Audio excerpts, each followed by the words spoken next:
મકાઈની રોટલી સ્વાસ્થ્ય માટે ખૂબ જ ફાયદાકારક છે. ઉનાળામાં 15 દિવસમાં એકવાર એ જરૂર જમી શકાય છે. મકાઈની રોટી beta carotene, fibre, vitamin A, vitamin C, vitamin E વગેરેથી ભરપૂર હોય છે. મકાઈની રોટી ખાવાથી રોગપ્રતિકારક શક્તિ મજબૂત બને છે અને આંખો પણ લાંબા સમય સુધી સ્વસ્થ રહે છે. મકાઈની રોટલી ખાવામાં સ્વાદિષ્ટ તો હોય જ છે, પણ શરીરને સ્વસ્થ રાખવામાં મદદ કરે છે. મકાઈની રોટલી ખાવાથી પેટ સ્વસ્થ રહે છે, કારણ કે તેમાં ભરપૂર માત્રામાં ફાઇબર હોય છે. મકાઈની રોટલી ખાવાથી એનિમિયાથી પણ રાહત મળે છે અને શરીરની નબળાઈ પણ એ સરળતાથી દૂર કરે છે. મકાઈની રોટલી ખાવાથી શરીરમાં લાલ રક્તકણો બને છે, જે શરીરમાં લોહીની ઉણપને દૂર કરે છે. મકાઈની રોટલી આવી રીતે શરીરને ઘણા બધા ફાયદા આપી શરીરને સ્વસ્થ રાખવામાં મદદ કરે છે. તો આવો કલ્પવૃક્ષ કિચનમાં આજે બનાવીશું મકાઈની રોટલી, અને એ પણ બહુ જ સરળતાથી, ઇઝી મેથડથી, અને એ પણ ઉનાળામાં 15 દિવસમાં એકવાર જમી શકાય એવી હેલ્ધી અને સ્વાદિષ્ટ રીતે. સૌને જય સ્વામિનારાયણ, જય શ્રી કૃષ્ણ, જય સિયારામ, હર હર મહાદેવ. ભક્તો, મકાઈની રોટલી અનેક રીતે બનતી હોય છે. જૂની પરંપરાથી પણ બનતી હોય છે અને હવે નવી સિસ્ટમથી લોકો બનાવતા હોય છે, એ રીતે પણ બની શકે છે. આપણે નવી સિસ્ટમથી જે બને છે એ ઇઝી મેથડથી આપણે સક્સેસફુલી બનતી મકાઈની રોટલી આજે બનાવવાની છે. ભક્તો, આપણે ગરમ પાણી પહેલાં કરવાનું છે. 1 કપ ગરમ પાણી મૂકીએ છીએ અને સામે 1.25 કપ જેટલો આપણે લોટ લઈશું, અને એ પણ મકાઈનો ઝીણો લોટ. થોડું વધારે પાણી નાખું છું, આપણે ઉકળવા દેવાનું છે. ઉકળતા પાણીની અંદર સ્વાદ અનુસાર નમક નાખવાનું છે. નમક પીગાળી લેવાનું. મકાઈની રોટલીમાં હળદરની જરૂર નથી, પણ પીળી સારી લાગશે રોટલી, મને ગમતી હોય છે એટલે હું હળદર થોડીક નાખું છું. અડધી ચમચી તેલ નાખીશું, જેથી મકાઈની રોટલી છે થોડીક સોફ્ટ બનશે. પાણી સંપૂર્ણ ઉકાળી લેવાનું છે, કારણ કે લોટને આપણે બાફવાનો છે. આપણે જે મેથડ આજ શીખી રહ્યા છીએ છે બાફવાની મેથડ, જે યુઝ્યુઅલી બધા ઘરમાં બનતી જ હોય છે. ભક્તો, પાણી ઉકળવાની શરૂઆત થઈ ગઈ છે. હવે ગેસની ફ્લેમ એકદમ ધીમી રાખવાની છે. કેવા પૂરતું જ ખાલી ગેસ ચાલુ રાખવાનો છે, કારણ કે હવે આપણે પાણી ઉકળી ગયું છે, તો લોટને બાફવા માટે પાણી ઉકળી જાય એટલું ઇનફ છે. આપણે 1 કપ નાખ્યો છે, ઉપરથી બીજો 1.25 કપ આપણે લઈ લઈએ છીએ. ટોટલ 1.25 કપ આપણે લોટ નાખ્યો છે. સારી રીતે ચલાવવાનું છે, ગાંઠા ન પડે એનું ધ્યાન રાખવાનું છે. લાપસીમાં જેમ આપણે લોટને બાફીએ છીએ ને, બસ એ જ પદ્ધતિથી આપણે આ લોટને બાફી રહ્યા છીએ. રાઈટ? એમાં કંઈ સમજાવવાની કંઈ મહેનતની જરૂર નથી. સિમ્પલી આપણે લોટને બાફી લઈએ છીએ. પાણીની માત્રા સમજવી જરૂરી છે. 1 કપ પાણી હોય તો 1.25 કપ અથવા 1.5 કપ આપણે લોટ લઈ શકીએ. હજી આગળ જતાં પણ આપણે આને ઓછા વધતા કરી શકીશું પાણી. ગેસની ફ્લેમ બંધ કરી છે. જો ઇઝીલી આપણે જેટલું ચલાવી શકીએ એટલું જ ચલાવ્યું છે. વધારે ગેસ ચાલુ રહેશે તો નીચે ચોંટવાની શક્યતા રહેશે. એના કરતાં હવે આપણે એને ઢાંકી દઈએ છીએ. રાઈટ? અને 5 મિનિટ સુધી એને રેસ્ટ આપીએ, જેથી લોટ છે એ સંપૂર્ણ રીતે પાકી જાય. પ્રિયજનો, મકાઈની રોટી એ પંજાબ, હરિયાણા, ઉત્તર પ્રદેશ, ઉત્તરાખંડ, મતલબ કે ઉપરના પ્રાંતની અંદર વધારે જમાતી આ વસ્તુ છે. કદાચ એનાથી આપણે સૌ વાકેફ હોઈ શકીએ. મધ્ય ગુજરાતમાં ઘઉં વધારે ફેમસ હોય છે, અને એવી રીતે સાઉથની અંદર ભાત છે બહુ વધારે ફેમસ હોય છે. પણ કુલ મિલાવીને ભારતના અનેક અલગ અલગ પ્રાંત અને વિસ્તાર વાઇઝ અલગ અલગ વસ્તુઓ વધારે ખવાતી હોય છે. તેના લોકોને વધારે એ એડજસ્ટેબલ લાગતી હોય છે ને સુપાચ્ય હોય છે. પણ અલગ અલગ વિસ્તારોને અલગ અલગ પ્રાંતોની વસ્તુઓ આપણે બનાવીએ અને એ આપણે જો જમવામાં ઉપયોગ કરીએ તો એ પણ બહુ સારી વાત છે. અને આપણે એવો પ્રયાસ કરી રહ્યા છીએ આ વિડીયો સિરીઝની અંદર કે સારી વસ્તુ હોય, સાત્વિક વસ્તુ હોય, ઘરે બનાવી શકાય એવી વસ્તુ હોય, તો હેલ્ધી હોય, તો શા માટે આપણે ન બનાવીએ. તો બસ આપણે એ જ પ્રયાસ કરી રહ્યા છીએ, અને તમે બધા ખૂબ જ સાથ સપોર્ટ આપો છો, સહકાર આપો છો, એ વાતનો અમને પણ આનંદ છે. આવો આપણે ઇઝી મેથડથી મક્કી કી રોટી એ શીખી રહ્યા છીએ. તો હવે જોઈએ. આશરે 4 થી 5 મિનિટનો ટાઈમ ગયો છે. આપણો લોટ બફાઈ ગયો છે એવી આશા સાથે. એકદમ ઠંડો ન થવા દેવાનો. અને હવે આપણે એને ટ્રાન્સફર કરીએ છીએ મોટી પરાતની અંદર. બધો જ લોટ લઈ લઈશું.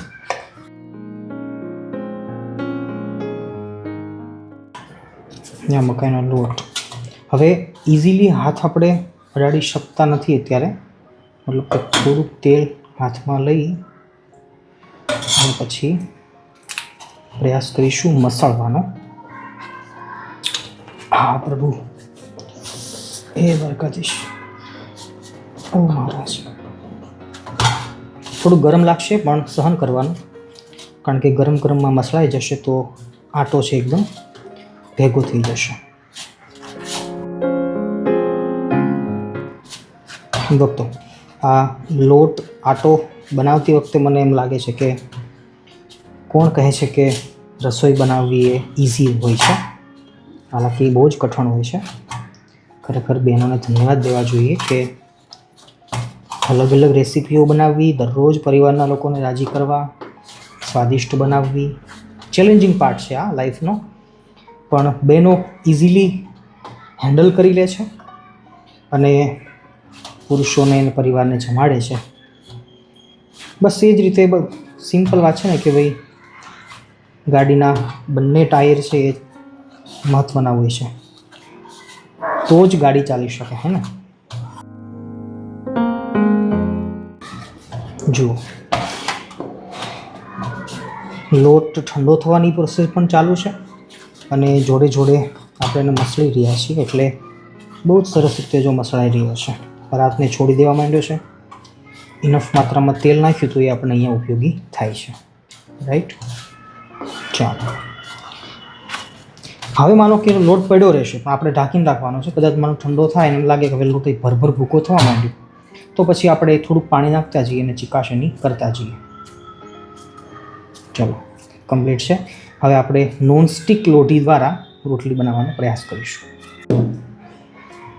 ભક્તો, મકાઈનો લોટ છે ને થોડોક ચીકણો નથી હોતો, એટલે કોરો ફાટશે એની, પણ ડરશો નહીં.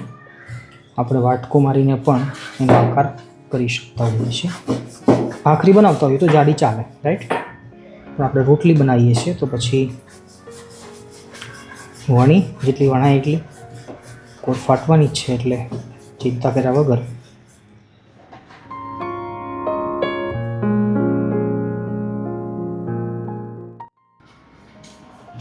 વાટકો મારી દઈએ છીએ. મારે તો નાનો વાટકો છે એટલે હું નાનો લગાવું છું. તમે મોટો પણ કરી શકો છો, રાઈટ? લો,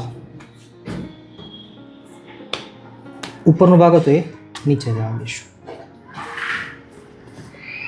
ધીમા તાપે એને પકાવી લઈએ. નોનસ્ટિક લોઢી છે એટલે ચિંતાનો વિષય નથી, ચોંટશે આપણને. ભક્તો, નોનસ્ટિક લોઢી છે એટલે ડિઝાઇન બહુ નહીં પડે, પણ પલટાઈ લઈએ છીએ, ધીમા તાપે પકાવીએ છીએ.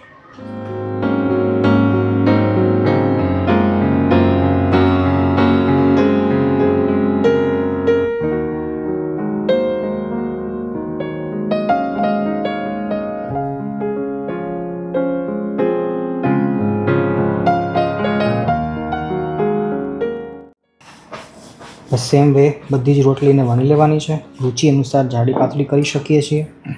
લોટ થોડોક ફાટ છે એટલે ચિંતા નહીં કરવાની. સેમ વે કટોરો વાટકો મૂકી નાની મોટી સાઇઝમાં જોઈએ છે તો પરફેક્ટ છે. ભક્તો, જો આ ત્રીજી રોટલી આપણે બનાવી રહ્યા છીએ, હવે ભાખરી કહીએ કે રોટલી કહીએ કે પરાઠું કહીએ, જે કહીએ, પણ લોટમાં ચિકાશ તો છે જુઓ, પણ હજી ફાટે છે. મીન્સ કેમ લાગે કે કઠણ છે એવું લાગે લોટ, તો આમાં થોડુંક આપણે પાણી પણ નાખી શકીએ છીએ, થોડું ઢીલો લોટ કરવા માટે, રાઈટ? ડરવાની કોઈ જરૂર નથી. લોટમાં ચિકાશ રહેશે જ અને છે જ તે, પણ થોડુંક ઢીલું થશે તો પછી ફાટવાની પ્રોબ્લેમ છે એ ઓછી થઈ જશે. તો આવી રીતે પાણી જો તરત શોષી લે પાણી, તો એને ઢીલા કે કઠણ પણ આપણે કરી શકીએ છીએ. કઠણ તો જો કે નહીં કરી શકીએ, પણ ઢીલું તો કરી શકીશું.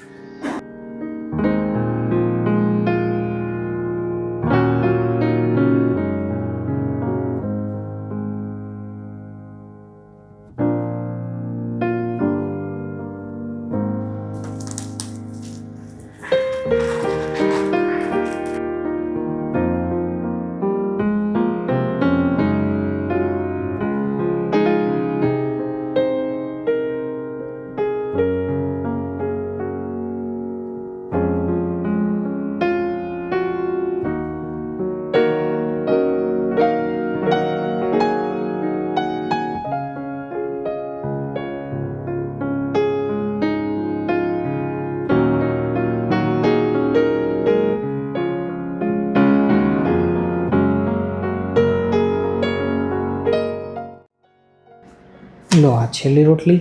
ગેસની ફ્લેમ હાલ ધીમી છે.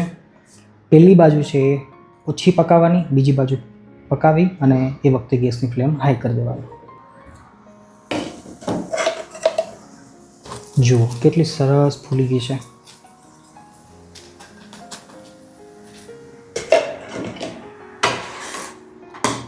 Look at this. છે ને પૂરી જેવી મસ્ત.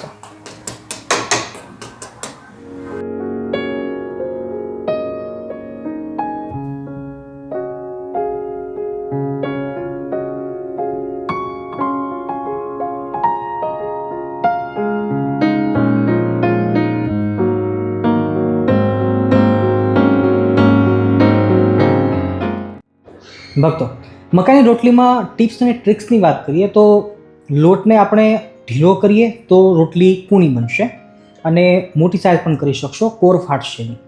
લોટ જો ટાઈટ રાખીશું, આ લોટ ટાઈટ અને ઢીલાની વાત ક્યાં કરું છું કે જ્યારે બાફીને આપણે રેસ્ટ કરવા માટે લોટને મૂક્યો પછી સારી રીતે મસળી લીધો, બનવાની પ્રોસેસ ચાલુ થઈ ગઈ, એ દરમિયાન લોટ ઠંડો પડી જશે અને એ વખતે પાણી વધારે નાખીશું, જે એક્સ્ટ્રા લોટ વધ્યો છે એમાં સારી રીતે મસળીશું, બનાવીશું તો કોર ફાટવા પણ કોશિશ નહીં કરે, રોટલી પતલી પણ બનાવી શકશો, ઇન ધ સેન્સ કે રોટલી બનાવી શકશો. અને જો પાણી નહીં નાખીએ તો લોટ થોડોક કઠણ હશે, થોડોક બરડ હશે અને પછી એને બનાવવા કોશિશ કરીશું તો કોર ફાટવાની કોશિશ કરશે અને જાડી બનશે તો પછી આપણે એને ભાખરી કહી શકીએ છીએ. નો ડાઉટ કે નોનસ્ટિક લોઢી પર પણ બનાવી શકાય છે અને એવી રીતે માટીની કુલડી જે આપણે તાવડી કહેતા હોઈએ એના ઉપર પણ બનાવી શકાય છે. અને સૌથી મહત્ત્વની વાત કે લોટને જો ઢીલો કરીએ તો રોટલી કહેવાશે, કઠણ રાખીશું, સાઇઝ થોડીક મીડિયમ રાખીશું, જાડી રાખીશું તો ભાખરી કહેવાશે. આના આ જ લોટની અંદર જો આપણે કોથમીર નાખીએ કે થોડો ગરમ મસાલો નાખીએ કે જીરું નાખીએ કે યથાશક્તિ આપણને જે વેજીટેબલ ગમે છે એ કટિંગ કરીને નાખીએ તો એ પરોઠા પણ કહેવાશે. એટલે લોટની પ્રોસેસ એક સરખી છે, પણ ધારો તો પરોઠા બનાવી શકો, ધારો તો ભાખરી બનાવી શકો અને ધારો તો રોટલી પણ બનાવી શકો. અને એટલા માટે આ વાત કરી રહ્યો છું કે બનાવજો, ફક્ત જોવા માટે નથી. ઘઉંની જે ઉપયોગ આપણો વધી ગયો છે રોજિંદા જીવન દરમિયાન અને હાર્ડવર્ક ઘટી રહ્યું છે તો એના કારણે ઘઉં છે લાંબા સમયે મેદસ્વીતા વધારે છે અને વજન વધારે છે, ચરબી વધારે છે. પણ આ મકાઈનો લોટ છે ગ્લુટન ફ્રી કહેવાય છે એટલે એનો ઉપયોગ પણ વધારવો જોઈએ.